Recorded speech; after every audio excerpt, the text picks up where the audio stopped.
the concept of elevator pitches. What's not well known is just this concept of putting yourself out there and just really boiling it down to like a very short and succinct, like 60-second pitch. And that at the end of the day, you really feel like I can say in one sentence who I help, what I do, and why I do it. And it is hard work. You are listening to the 5 a.m. podcast, and today is your day. Welcome to the 5 a.m. podcast. I'm your host, Michael Clausen. Today, we're diving deep into the world of entrepreneurial excellence with an extraordinary guest who embodies the perfect blend of academic rigor and practical business wisdom. Be sure to share this cast with a few of your friends in those spaces. They are going to enjoy it. Dr. Christiane Schroeter is a force of nature in the entrepreneurial space. She's a TEDx speaker, top 1% podcaster, #1 Amazon bestselling author, and a business coach whose innovative approach has transformed countless ventures. With her PhD in health economics and position as a professor of marketing, innovation, and entrepreneurship at a top U.S. university, she brings a unique perspective that bridges scholarly research with real-world application. What sets our guest apart today is her pioneering Petite Practice framework, a methodology built on the power of small, strategic action that yields extraordinary results. Through her globally acclaimed Happy Healthy Hustle podcast, she is sharing high-performance strategies that seamlessly integrate productivity, business growth, and personal well-being. Today, we'll explore how her approach empowers entrepreneurs to take bold steps, overcome obstacles, and create sustainable success without the burnout that so often accompanies that entrepreneurial journey. So, whether you're starting your business adventure, looking to scale an established venture, or getting somewhere else in that business world that you've set your sights on, her insights will align your strengths, your systems and strategies, and promise to be transformative. Christiane, it's a pleasure to welcome you to the 5 a.m. podcast. Thank you so much. I'm really excited. Audience, this is going to be a good one. Yes. One thing, I love the introduction. And secondly, is I'm quite the bubbly individual. So you might be super intimidated in listening to all this now, but I can tell you I'm like really down to earth and I'm definitely going to bring a smile to your face. So this is going to be a good one. Oh, yes. I'm looking forward to it. Christine, before we dive into your frameworks and methodologies, could you maybe share a little bit about your personal path from academia to becoming a business coach and best-selling author? What was there maybe some pivotal moments along the way that drew you in a different direction? Beautiful. And I love that question because for me, many entrepreneurs might be in the same situation. You're doing something you're really passionate about, and all of a sudden, you kind of have like, it's not really like a midlife crisis, but you just have this moment where you ask yourself, like, do I want to do this for the rest of my life? Hmm. In this pivotal moment, really for me came, I was a really successful professor, won multiple awards for my teaching, won research awards as well. And I thought, I guess I could just continue doing what I'm doing. But I realized the students are changing. And one thing is, I had to change along with them. They weren't appreciating the big, heavy marketing textbooks. They weren't appreciating hearing about big companies and entrepreneurship. They're really more curious about the small scale, local companies that really just really focus on connecting with consumers. And I thought, I think I need to listen to my audience and I need to connect with them in doing the exact same thing. So I actually Yes. started writing my own books because clicking through PowerPoint slides is really only sexy for that long. And then it Hmm. becomes kind of old. Yeah. And I thought, how cool would it be if I just put all my knowledge into a book and I make this like super interactive, kind of like a workbook Hmm. with puzzles, with my podcasts, Yeah. and also with personal quizzes. So that when they walk away from reading the book, they don't just feel like they digested knowledge, but they also interacted with the knowledge. And that's Yeah. kind of how it all started, Michael. Wow. That's really interesting. And it is, um, it's a fascinating thing to look at hindsight and demographic change and how your students, of course, maybe let's go multiple years in the past, and people would be looking to emulate the big businesses and the big brands and the big names. And you kind of think of how people today are they're looking for that connection and that community connection. And of course, as we're recording this, we've got the holidays coming. We have Thanksgiving coming up. In our little town, we've got the Santa Claus parade on Saturday, and the list of community activities that we have is substantial. And it's that that community, that idea of knowing and shaking hands, even though we do so much online, it makes perfect sense to me that as the demographics change, the desires too of those that want to be in places of leadership is actually changing as well. Is that kind of what you found amongst your student group? Oh, this is beautiful how you summarize it. And of course, it ties in perfectly with the holidays. Yes. So even though you order a lot online and you look at the best Black Friday deals and you look at your Amazons Yeah. and the Best Buys, but then at the end of the day, it's so cool to actually go to a small store that maybe has Yes. some candles on, or maybe a small tree, or maybe they even have some cookies out, and just talk to that shop owner of the story behind the product. And I think Yes. that's really what my students felt. They didn't just want to mass produce something. They wanted to Mhm. actually put their own legacy into the companies that they create. And they wanted to see in the marketing that their stories evolve and help others that are struggling with the same pain point. Yes. And so was there a couple of common tidbits that everybody seemed to love, that you could share with us about people being able to market maybe their woodcrafts, or woodworking or handcrafts or things like that? Oh, this is a great question. And actually, audience, you're going to laugh about this now. So, my first approach is I just let the students do their thing because I don't really want to course correct them. I just let them do it. It's kind of like I give them a box of Legos and I just say, oh, let's see what they come up with. Or there's the famous marshmallow challenge, right? You give somebody a bag of spaghettis and marshmallows and say, build a structure and see how Yeah. far they get. And I know, audience, that actually the younger the students are, the better the structures. Is They that tend to right? overthink it as we grow older, but that's aside Wow. from the point. Yes.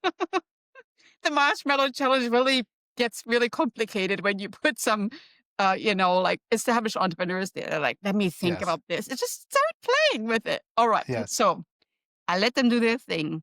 The themes that always come up earlier is I want to create something for health conscious, high income individuals. And they sometimes, and I have no idea why, even sometimes say moms that go shopping at Whole Foods.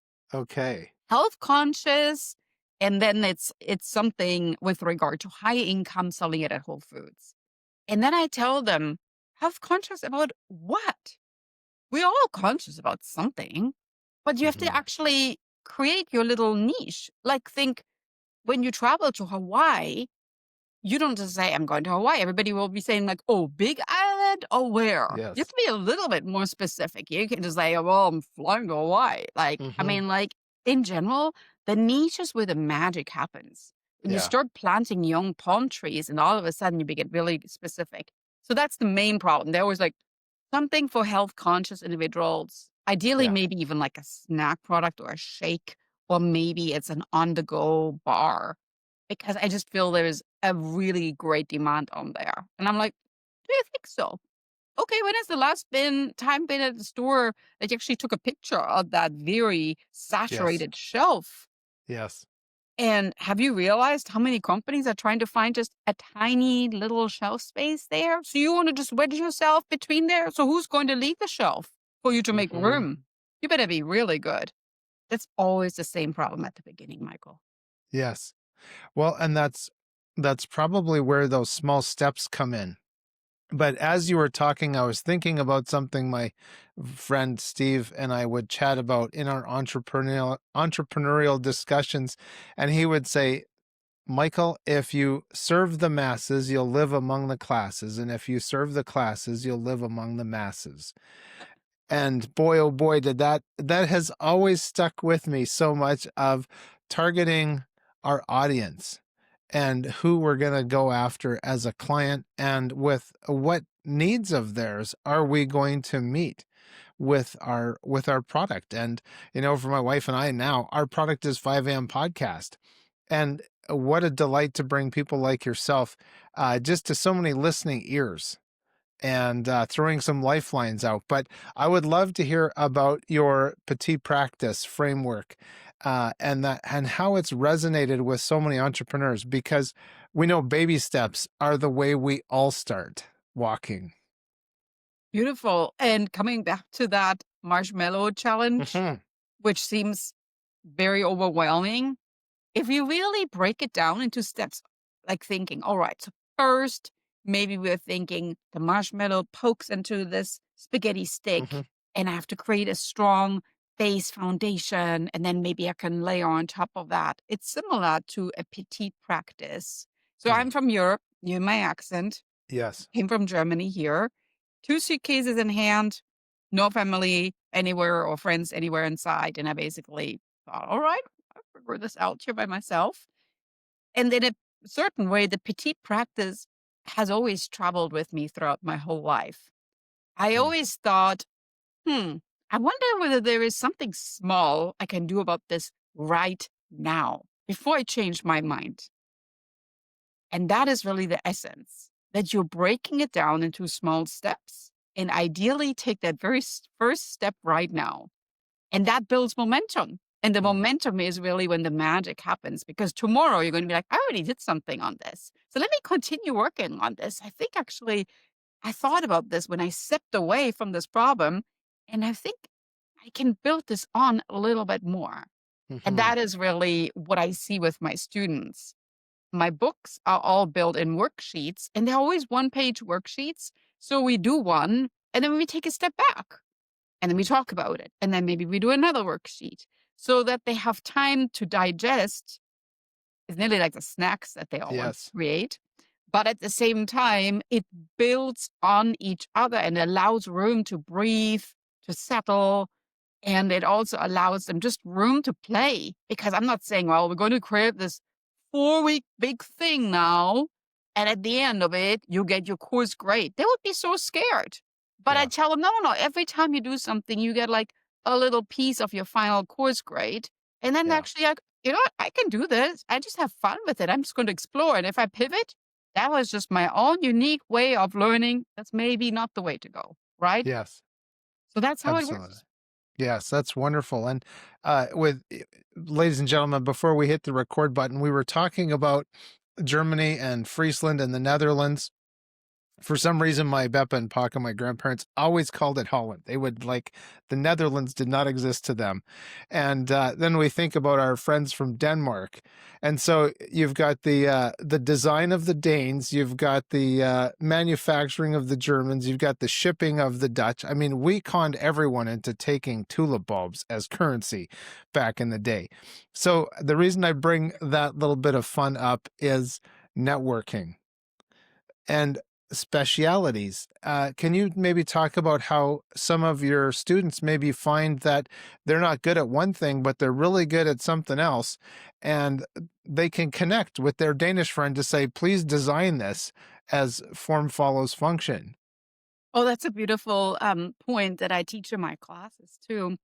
This concept of comparative advantage. Hmm. What are we comparatively better positioned to produce? And it could be, of course, resource driven, Yes. but it could just be driven by your own genetic makeup, Hmm. passions, and your own unique past. So Yes. earlier, when I mentioned the 2 suitcases that I had in my hands when I came to the United States, we all have these suitcases in our Uh-huh. life, Yes. like something that shaped us, the culture that we have. And sometimes we don't even want to open the suitcases and like, you know what? I don't want to share with you what my background is. Yeah. What I tell my students, because they have to work in groups of 4, Hmm. usually we have about 10 groups in the classroom. I tell Yeah. them, look, if you look at the Latin word of the word competition, it actually means competare, which means thriving together. Wow. So if you look around, I would like that we all thrive together. When you do your Yeah. elevator pitch, you're going to present in front of the class, and we're all going to make this product, this pitch, the very best we can. We're going to give them feedback so that we all thrive together. And if you really like something about it, point that out and think, oh, this is a great idea. Maybe I could present it that way. And if Hmm. you feel you have some follow-up questions, ask those too. But we're not just going to be criticizing people because that's not thriving together. You Yes. have to think about competition. A true essence is we are building these little nodes of all the products, the weak Yes. ties, I call it in network economics. And believe it Yeah. or not, it's unbelievable what happens in the classrooms. I mean, there's friendships that are forming. Students that have been taking classes together for years all of a sudden realize, oh, that person they learn actually went to high school with me. Can't believe it. We lived that close and we finally meet right here.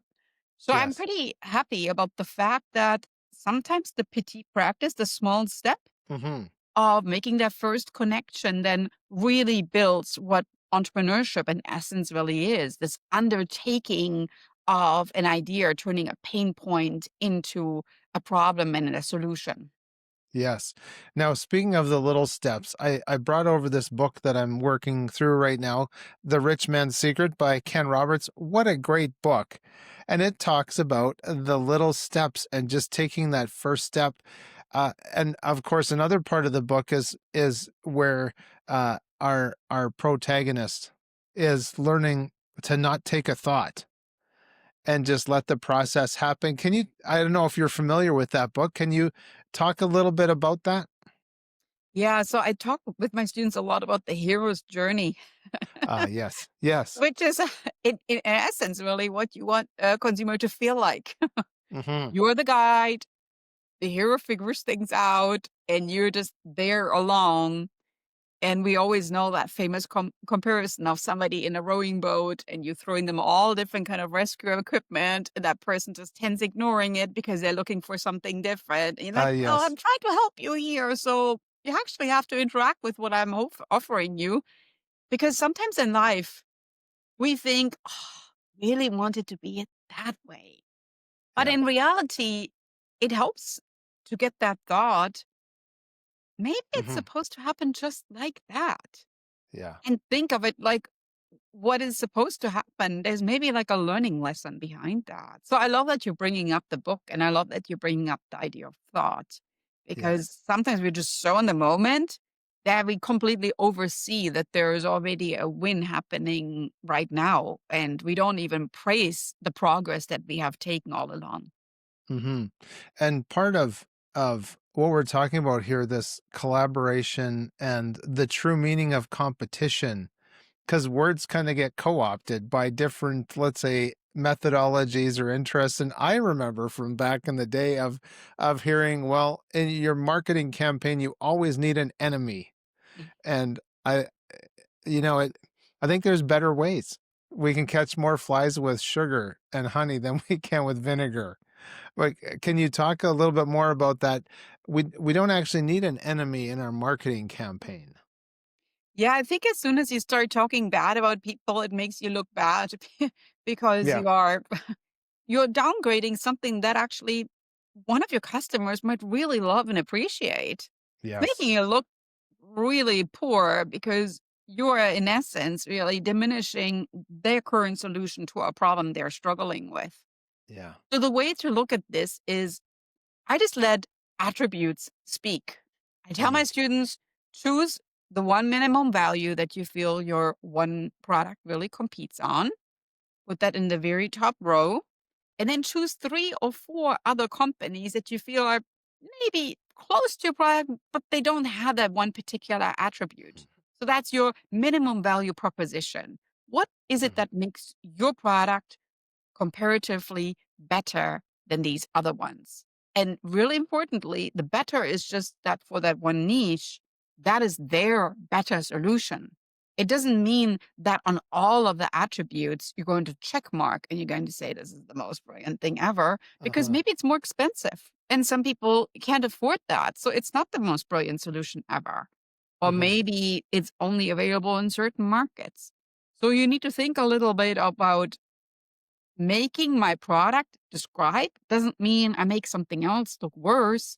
It's more that I'm describing it in a way that it resonates with whoever is looking for that particular solution. Just a reminder that you can get all of our resources, other episodes, and read our blog posts at 5ampodcast.com. 5am Podcast is brought to you in part by mkci.ca, a certified member of the Autodesk Developer Network.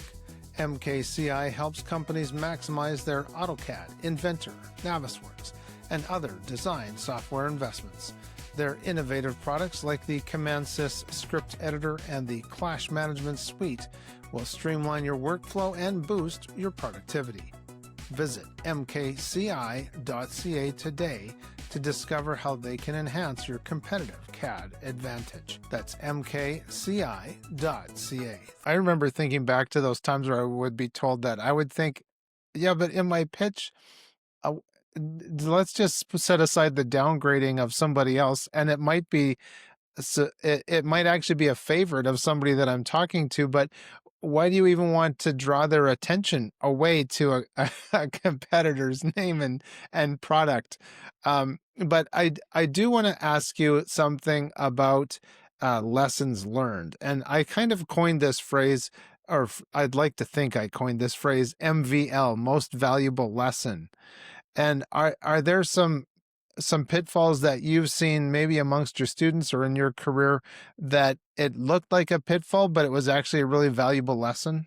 Yeah, I think it's not opening up about your own life, who you Mm. are, what your family does, and showing up just the way that you feel comfortable. That was my most valuable lesson. So at the beginning, when I started working, I have a PhD, I work at the university. I was actually even pregnant. I thought, well, I have to wear suits, I have to wear high heels. There's like this certain expectation that a professor looks like a certain way. I want to be taken serious. I'm like international female. I'm just starting. So there's a lot of things I really Yes. have to conquer right there. It's not about that at all. At the end of the day, my most valuable lesson really is it's about the words that you use, and it's about how much you really tell students that you're a person just like them, Hmm. but you're describing it in a way that makes them feel they can actually trust you. Yeah. And that is so important. A suit or high heels are not going to establish trust.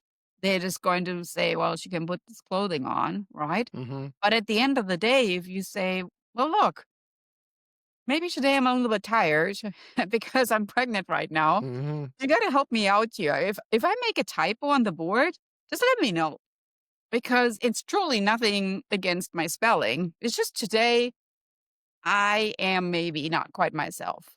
And then the students are going to read the content even more intense because they're going to Yeah. start looking for the typos. Yeah. And you're Right. just like, instead of like wondering, like, does she know how to write? You immediately say, you know what? It's It's totally fine. Just raise your hand and say, "I don't understand this. I can't read your handwriting. And by the way, there's a typo." I would love that. And then it actually makes them interact with you, with the material, but also with your Mm. background. And they can ask questions. When's the baby due? How are you feeling? Do you know the Yeah. gender? And all of a sudden it builds, again, we talked about the connection. It builds Yes. trust because they're like, she's not trying to be something better. She's just like us. Yeah. That's right. And it's a great way to view mistakes not as bad and terrible things as some of us might have grown up with, but like fear is actually a friend of ours because it alerts us to what we can work on. And that phrase that says your obstacles are not in your way, they are the way. And what an empowering thing for not only students but entrepreneurs as they're struggling to get more market share or bring an invention to from paper to reality. And found it very interesting how you were talking about shelf space in the store. And it made me think of this carpenter I knew once. We were having dinner as our families getting together, older, much more knowledgeable craftsman. And he's always great to talk to. And he said, Michael, if I was asking him about designing a building, because I really like design and putting pen to paper in that way. And he said, if you can draw it, we could build it. And can you talk a little bit maybe about that mentorship angle of someone more experienced coming along to someone who's just kind of starting out and the value of those relationships? Yeah, of course. Yeah, so students in the classroom at the university usually, they might be as young as 18 all the way like 21, 22. That's like the range I'm working Hmm. with. But I also work, of course, with clients. And it could be that I met them on my podcast. It could be I met them at some event where I'm presenting at a summit, at an event where I'm showing my books, anything like that. So to me, it's sometimes interesting how people find their path into Mm, this kind of, uh, you know, bubble of entrepreneurship where yeah. they kind of look at their life and they're like, I want to leave some legacy. I want to create something that's me. And that's truly something I wish I would have had 10, 15 years ago. Yeah. And I think that's truly sometimes how mentorship happens. And even if you are in your 20s, there are still things you wish you would have had when you were maybe in high school Hmm. 10 years ago. So the mentorship to me really is something that's very much a working relationship, but it's also because I know so many different people that if I don't know the answer, then I'm like truly honest. And I say, you know what? I'm not super familiar with that, but I think I have somebody that can really help you with that.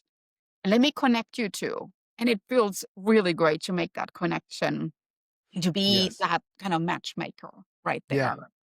And I love Yes. it, to have the experience that many of these people I met virtually, and I Mm, might actually never meet them in real life. That feels kind of really good.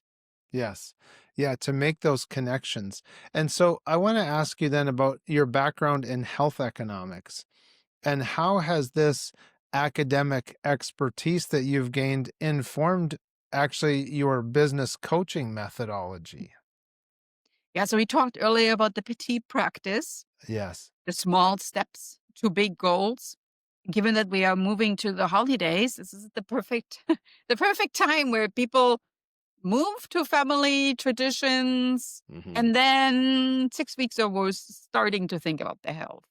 Right? It's like a very Yeah. predictable cycle. Right. So in health economics, the way that you can look at that is it sometimes seems overwhelming to reach a certain health goal, whether that's, just getting into like a certain workout routine, starting to eat healthier. There's so many obstacles that create friction to Mm, change that way that if you think about the petite practice, the small steps, that truly is like the magic key to open that little door to healthier living. So my dissertation focused on elasticities, which means if we create a 1% change in something, what is the impact on this factor? And I actually mhm, really looked at body weight. If we mm, change how many calories we eat per day, how would that impact body weight over the course of a week, a month, a year? So even if you just change your intake of food by 1% per day, mm. over the course of a year, the compound effect would be quite tremendous, Michael. I mean, think Yes. about that. Even if you Yes. just do one push up per day, you do Hmm. 30 push ups at the end of the month. That's better than Yes. zero push ups right It's there. better than zero push-ups. So that's what I investigated. And if you think about what we just talked about with entrepreneurship, it's the exact same Mm, thing. That if you want to build a business while you're working full time, which I work full time, I have my business. People always ask, how do you do that? I use the concept of petite practice. I take small steps to build my big goals. And I'm really humble about it. But at the mhm. same time, for me, sometimes I don't do I don't take the right step. But Yeah, because it was small, I'm like, okay, well, I guess that didn't work. So it's the that's same right. with health. You buy something and you don't like it. You try a workout method, yeah, it's not great. The goal is as an entrepreneur and in your life is just to keep going. Yeah, that's right. And I think it was Thomas Edison that said he found 10,000 ways that didn't work Yep. before he got the right light bulb filament. So then measuring impact as entrepreneurs are implementing these small and what they have planned for these strategic changes through your framework, are what metrics or indicators should they track to ensure that they're actually moving in the right direction? Oh, beautiful. Yeah. So actually, a week from today, so on December 4th, my new book is coming out, which is Okay. called Step Into Your Voice. So, how do we measure impact? Is we actually truly just becoming better communicators. Hmm. Because if you can be more clear with your message, with your voice, with your pitch, you also become a better listener. Your entrepreneurship skills, your business will truly thrive and take off. And so in this Mhm. book, I actually have this formula that I'm using where I'm explaining each element that goes in there, but the impact that it has on your overall well being of your wellness, but also of your business. Mhm. And I think that we tend to underestimate that if you really want to sell something, it's really listen first and then speak. And Yes. as an entrepreneur, I think that we all appreciate if somebody actually listens to what we really want instead of just walking into a store and being bombarded by sales messages. So that's Yeah. really where the magic comes in. And that's why I called it step into your voice. You're taking a small step, but you're becoming more comfortable with who you are. Yes. Yes. Two ears and one mouth. Am I right? Two ears and one mouth. Your work emphasizes also taking bold steps as an entrepreneur. What are maybe the most common fears holding entrepreneurs back? And are there some practical techniques that you've found maybe most effective in helping people overcome some of these barriers? Oh, beautiful question. Audience, if you're listening to this maybe while you're driving to work, you have to go back to this particular part because I'm going to share something with you that I personally really appreciate. You think of the word fear and you were to write it in all capital letters, you can actually break it down into face, everything, and rise. FEAR. You just have to face everything and rise. Fear in reality is a very natural response, but you just have to face it. Life is not always unicorns and bubbles, but you just have to keep going, right? It's that grit Mhm. really that sets you apart right there. And the second acronym is FAIL. If you think about failure as being something negative, I would like to ask you to look at your life again and all the little learning lessons that you mentioned so beautifully earlier that really happened came because of failing as something. Mhm. Failure in reality is just your first attempt in learning. FAIL, first attempt in learning. So if you Mm. think about we're rising and we're attempting, that's really on those days when you're like, I don't know, it's just not working out. Everybody else is succeeding. Look at those two acronyms and keep going. Yes. Well, those are good words. I wanted to ask you then too about the importance of how important it is for entrepreneurs to build that supporting ecosystem. I think back to the spaghetti and the marshmallows and how we were talking about Mhm. ecosystems around ourselves.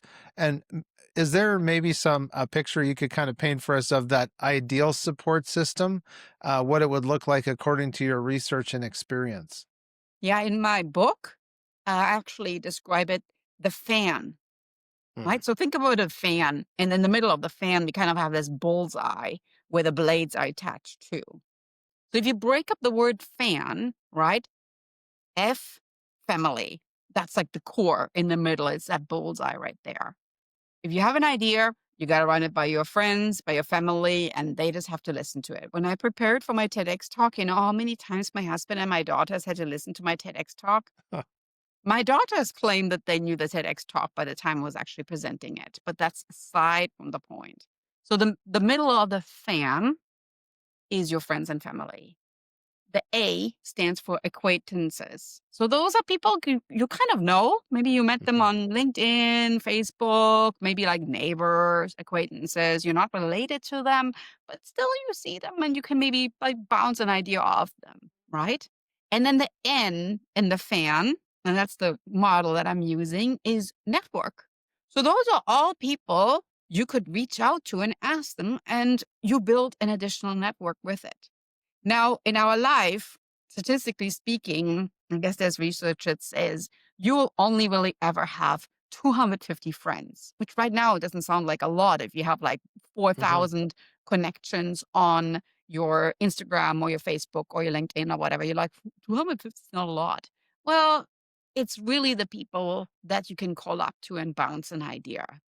Mhm. They are like more the inside of that fan that when you start spinning, they're still staying in the middle and they're holding on to you instead of like flying off because they're Mhm. like, I don't really know what you're doing, but I'm not going to like follow along with that. So that Yes. is the approach that I'm using. That friends, acquaintances, network. And I would like that you think about it as a fan. You just have to keep going. You have to keep moving it. Otherwise it collects dust and becomes old and boring. And people are like, are you actually doing this? Or are you just like saying this, right? You have to Mhm. keep fanning. Fan, fan, fan. And that's how I use it. Yeah, that's good. So, a quick question then about your podcast. That it focuses on that intersection of happiness, maybe joy and health and hustle. How do you advise or personally maintain this equilibrium as we are the spinning fan or something like that of that equilibrium across these areas? And do you have some advice that you give entrepreneurs who feel like they have to actually sacrifice the health and the happiness for business success? I do have advice, and it means use a calendar and schedule personal time in it and actually Mm, stick to it. That yeah. could be that your personal time is you're going for a walk, you're reading a book, you are going to the gym, you're Hmm. trying a new recipe. It has to be unrelated to what your business actually does. Yeah. It cannot be like, well, I'm going to step away from my computer and I'm just going to focus on my phone. That's not it. So Yes. that's my personal advice to you. And I cannot tell you, Michael, how many times I'm like in the middle of something and this little voice is, you can just finish this right now. Just finish it. And then I'm like, no, no, no, no, no. It's on my calendar. It's like right now, even though I'm not done with this thing, Hmm. step away from it. And you can Yeah. even make this like really nagging, like have alarms go off, your watch is like buzzing, and like maybe even have like some loud noises, who knows what. Once you Hmm. step away from it, the best ideas will come. The whole Yeah. Petite Practice trademark that I have now, that is in essence the framework of my business. It came like while I was taking a shower. I was like, Yeah. ooh, I think that's really good. And that's how it works. So Yes. don't put your wellness on the back burner because the best ideas might just come when you take care of yourself. That's right. And as we talked briefly about the gym and the New Year's resolutions and things like that, and 10 minutes is better than no minutes. Think Even about what I 10 said minutes. earlier with that push up, right? That's Mm. right. And one push-up is better than no push-ups. And another component of that is when I had my office job, I often scheduled certain types of breaks. And there's too much of an epidemic, I think, of taking our breaks at our desks and just working through lunch. And uh, being able to discipline ourselves to follow our calendar and our schedule. There's so much value in that. I was wondering if you might share with us just some feedback on maybe a significant setback or failure in your own entrepreneurial journey and how it ultimately contributed to your success and your current approach. Yeah. Around this time of the year in my job as a professor, and during the summer, I actually coach a lot of entrepreneurs that even come to Mm, campus. So around this time, I always get all those trainings that I have to do, like the equity employment training and mm, this particular diversity training, etc. So I have to complete them before the end of the year. And then I do this thing, Michael, to where I wait until like the last week of December and I sit there and just like crank through all the trainings. And it's like, oh my gosh, I have to do one more training. So my Yes. daughter's birthday, my oldest daughter, is on the 30th of December. And I just cranked through training after training after training. Because again, I procrastinated and I waited until the last day Hmm. until my shoulder was hurting so much from sitting in front of the computer going through the training that I actually ended up spending her amazing birthday in the ER because I had pinched a nerve so badly Oh, that tears were just running down my face. And they were like, "What did you do? You lift something?" I said, "No, just repetitive motion, clicking yeah, through screens, trying to complete the trainings on a deadline." Probably being super tense because the deadline was there and I hadn't done it yet. yeah. And all of a sudden I was like, here I am. I love my daughter. She doesn't want to be sitting at the ER and looking at her mom, being sick. And the last Hmm. thing really is like, I could have totally prevented this. I could have started earlier. But B is like, why didn't I take small breaks? Yeah. Yeah. Just having to power through it. But those breaks are so valuable. And like you were saying, giving ourselves time to even take a break from thinking so that the brain can do what it's designed and created to do of kind of take a task while we're doing something else. And then it can give us these great ideas later on when, you're maybe you wake up in the middle of the night or like you're saying in the shower, totally not thinking all of a sudden that is the ticket to fixing that could be a crossword puzzle or Sudoku puzzle or something like that. All of a sudden, because your brain had time to work as we take no thought about certain things. So I wanted to ask you, drawing from your professor role, uh, what recent research findings about entrepreneurship or business growth do you find maybe most exciting or relevant that may not be widely known in the entrepreneurial community? Well, what I like with my students is the concept of elevator pitches. Hmm. And I think what's not well known is just this concept of putting yourself out there and just really boiling it down to like a very short and succinct, like 60 Mm. second pitch. And that at the end of the day, you really feel like I can say in one sentence who I help, what I do, and why I do it. And that is hard work. My students always say, my gosh, I can't believe how hard it is to write that one sentence. But I think that frequently people feel like the more words, the better they Mm. describe it. But try to put it in one sentence and then really see where that gets you, how hard that is to really boil down your message. But at the same time, it really forces you to think, do I need this word? Do I not need this word? And maybe even record yourself and see how Yeah. it sounds when you're listening to your own voice, repeating it back. I think that is so important, especially, and I'm really going to emphasize this now, Michael. Okay. With ChatGPT, sometimes students send me like this word vomit, right? Yeah. It's like, Yeah. do you really have to send me? Come on. I know this is all ChatGPT. It's just way too long. It's way too Uh-huh. polished. Can you boil all this down to one sentence? Just yourself in your own words right now? Mm-hmm. And then it happens. And all of a sudden they're like, well, actually, hold on, let me look at this myself. It's like, okay, you didn't really read it. You just copied and pasted it. That's lame, right? Yes.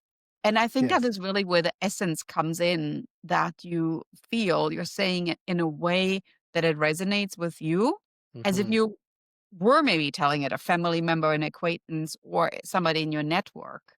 Yeah. And you're saying it in a way that also brings out your own true passion. And I think that many entrepreneurs have not resonated with that, that they feel it's still like this 12-page PDF that I have to Mm-hmm. send you, where like sometimes if you can condense it to one page, I think we're cooking. Yes. Absolutely. It makes me think of the distillation process. And we can say something is 90 proof or higher or lower. And that even the word essence, right? We have essential oils around that have gone through some sort of alchemy process. And that's kind of what we have to do with our words too, is really distill it down. And then I want to ask you then about kind of staying in this same vein of evolving entrepreneurship. Have you seen, or how maybe have you seen entrepreneurship evolve over the past 10 or 15 years?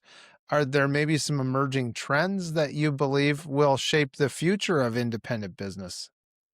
I think what's evolving is that we always have wondered about the person behind the product. Hmm. But I think the emphasis is shifting even more on that. So if I see a company's website that doesn't have an about button on the top and shows me an image of the business owner, I'm becoming Hmm. really skeptical. It's like, Yes. who's that?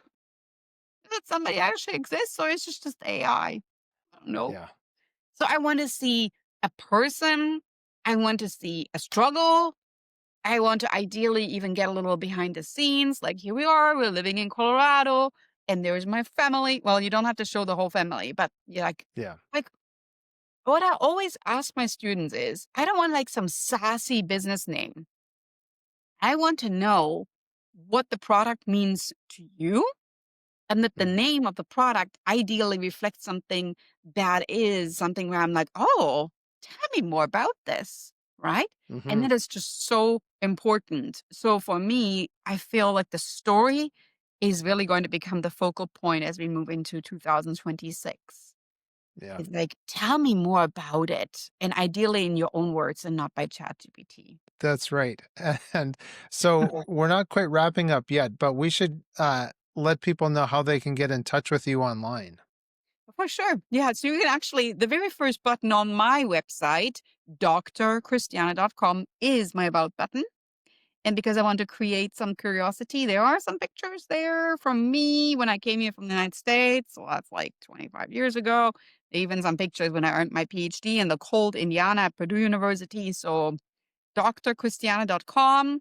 Check that out. I also have a YouTube channel, Christiana. I'm on Instagram under the same handle. And then, of course, my podcast is called Happy, Healthy Hustle. Yes, that's good. So, ladies and gentlemen, no excuses. There's lots of avenues to get to the good doctor for what ails you or your entrepreneurial journey. And you have some books, and I wanted to ask you about the book Discover Your Superpower. And now, I would say to me, hearing the title suggests that entrepreneurs have unique strengths. Is there maybe a process that you recommend for identifying these superpowers? And maybe how should entrepreneurs leverage them successfully in their business strategy? Well, the easiest one is you just buy my book. Yes. Go to Amazon, look for my book. It guides you through the whole process. Aside from that, I'm giving you a teaser right now. I have a Yes. quiz on my website that's helping you discover your superpowers. It's free. Go through the quiz. At the end, you see how much you know about yourself. Hmm. So the process of a superpower, in essence, we used that word earlier, is just really figuring out what makes you unique. Hmm. What creates value? When people are in the room, what would they say about you when you're not there? And that is your superpower. Yes. So powerful. And it's interesting too that we really can reinvent ourselves is if necessary. If we find that we actually need to um, uh, either kick something out or acquire a new skill, humans are very resilient in finding those areas if we're teachable. Can you talk maybe a little bit about the necessity to be teachable, regardless of age or let's say level of hubris or pride? Oh, completely. I say there's like two words. And I frequently tell my daughters, I say, show me. Show me how it works. Because I Hmm. personally don't. So show me, like, what are you doing in school? Show me, like, get out your stuff and actually show me some of the notes you're taking. Like, show me, like, what's a Google Classroom? I didn't use Hmm. a Google Classroom. So show me, how does that, how does it look like a Google Classroom? Like, are they little pictures of students? And then they just explain it to you and you learn about it. And yeah, they are actually showing you. And what I like about it is it's not just like this, I was school today, but it's like, show me what you're doing. And ideally, even, and I talked about it earlier with the story, it ties in a story that shows me what really made this exciting for them. Like, for Mhm. instance, show me why you appreciate this product. And then maybe they're picking it up and I go, look, because right here it says gluten free and I'm gluten intolerant. And I found that out when I was a teenager. And there was this traumatic story. And that is really when the magic happens. All of a sudden, their eyes light up, the pupils dilate. And I'm like, now we got something. Yes. Now, one thing we haven't touched on yet, and I'm remiss to not mention goals, because goals are so valuable and important. And you also have a book on goals, but can you talk a little bit about um, writing them down, maybe, or what's the best way to really quantify or achieve those goals? Yeah. So I have a 4-step process. And I'm also using that 4-step process in the Step Into Your Mhm. Voice book. Yes. Okay. So it's truly the word step, right? If you want to have this big, amazing goal that you tackle, S for simplify it. Take the big goal and break it down and Hmm. really figure out what the elements are that makes the big goal achievable. Then Yeah. T, you have to tell somebody about your goal. And at the beginning, it's hard. You're kind of like, "Mm, I really always wanted to do that." It's Yeah. like, what? I Yeah. can't hear you. Can you speak up a Yes. little bit? So simplify, tell, and it could even be you tell yourself. Start with that. And then Yeah. start with the fan approach, the friends, the family, the acquaintances, the network, right? Yeah. And then E for examine, like kind of take a look at your life, see what worked, what didn't work. And Yeah. sometimes there's a solution already right there. And then lastly, the P in the step stands for praise your progress. Mm. You have to give yourself a high five. Even if on a day you feel like whatever you tried didn't work, good. On Yeah. the next day, you're not going to do that, right? Yeah. You figure That's out a right. lot of ways that you can't get there. That's just your own unique way of getting where you need to go. Yeah. So goals in reality shouldn't be saved until retirement, until blah, blah, blah, this big milestone. Just tackle them today. Take that Yeah. first small petite practice step. Yeah. Literally one step at a time of moving forward. Now, we haven't talked about this other part either, that you've actually received international recognition for your work. Have you observed maybe some differences in how entrepreneurs approach challenges across different regions and cultures? Oh, yeah, for sure. There's always differences with regard to that. And it's also the culture and the knowledge base that differs by region. And the way that I look at that is, again, with that show me approach Mm. or listen first, then speak approach. If you really want to meet somebody and understand who they are, it's good to kind of understand their background and where they come from. And sometimes I think when we meet somebody, we just assume they're just like the others that I already met Yes. before. Podcasters are podcasters, aren't they? Nope. Yes. That's right. So why don't you ask some questions? Why don't you, before you even jump in the conversation, interact with them a little bit and get warmed up? Or Hmm. why don't you do some research about the podcast? And I think that for us, the more equipped we are, we feel like, it is not showing up at some restaurant and ordering something random. We actually start reading the menu a little bit and become more educated, maybe even asking questions like, what is that spice right there? Hmm. I don't know this dish. Then all of a sudden you are looking actually at somebody that displays true curiosity. And that's, I think, the best entrepreneurs. They're Mm. curious, they're interested, and they're humble. And if Yeah. you meet people from all over the world, those are really good skills I would appreciate that you have.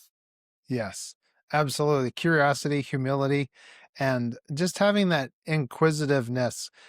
Recently, I I did a recording with a fellow by the name of Ryan Reichert, and the main tidbit I took away from our conversation was his phrase of "ask, don't task," Mhm. and being able to ask those questions. So, just as we're kind of wrapping things up here, I want to ask you about legacy building. Mhm. So, beyond the business success, what do you hope will be maybe the lasting impact of your work with entrepreneurs? It's my petite practice. It's really what I'm Yeah. passionate about, that I want that people feel no matter the size of the goal, you can take that first small step, that Hmm. petite practice, Yeah. and it's always a, a progress. And it's Yeah. never perfection that we are striving for. That's really what I want to be remembered by. That lady that always encouraged us to take that first small step today. Yes, that's right. Yeah, because one push-up is better than no push-ups. And that incremental increase and that compounding effect is doesn't just work for our finances, our 401ks and retirement funds, but that compounding interest that we have, man, it's just so powerful. So, uh, Christine, I thank you so much for being here today. Thank you. And thank you. And I really appreciated it. If the audience has any questions, feel free to reach out Mhm. and would make maybe my network just a little bit more brilliant by asking that question that you were burning to ask during this amazing Yes. recording. Yes. Well, thank you so much. Uh, Ladies and gentlemen, what a truly enlightening conversation. And I've got to say that there was a really good fusion of academic insight, of practical business wisdom, offering really a refreshing perspective on entrepreneurship. And as the old saying goes, we eat an elephant one bite at a time. And we just have those petite steps and practices. And it's wonderful because so many things can overwhelm us and feel like a Herculean task. And then we don't start. And then we think, oh, I should really start on that. But one step at a time. So, ladies and gentlemen, I thank you for being here today. We had a great conversation with you. For those inspired by our conversation today, I absolutely encourage you to take the alignment quiz at the website drchristine.com/quiz. Discover your strengths, your systems, and strategies that are currently working or perhaps work against one another. And it's a powerful first step towards implementing the insights that we had the opportunity to discuss today. There was so much wisdom. So thank you again for sharing the practical frameworks with us and your research. What a great conversation. And of course, ladies and gentlemen, thank you for listening to the 5 a.m. podcast. Thank you for sharing this cast with your networks. Until next time, I'm Michael Claassen, reminding you that your entrepreneurial journey begins with a single step, perhaps, and hopefully a petite one. And that's something that you can take right now. So please remember to seize your days, enjoy those sunrises and those sunsets, and all those beautiful adventures in between. We'll see you next time. Thanks for watching the show. Just a reminder that you can get all of our resources, other episodes, and read our blog posts at 5ampodcast.com. 5am Podcast is brought to you in part by mkci.ca, a certified member of the Autodesk Developer Network. MKCI helps companies maximize their AutoCAD, Inventor, Navisworks, and other design software investments. Their innovative products like the CommandSys script editor and the Clash Management Suite will streamline your workflow and boost your productivity. Visit mkci.ca today to discover how they can enhance your competitive CAD advantage. That's mkci.ca. Thank you for your support of 5am Podcast. Need morning momentum? 5am Podcast, Wednesdays, 7 a.m. on WDJY 99.1 FM.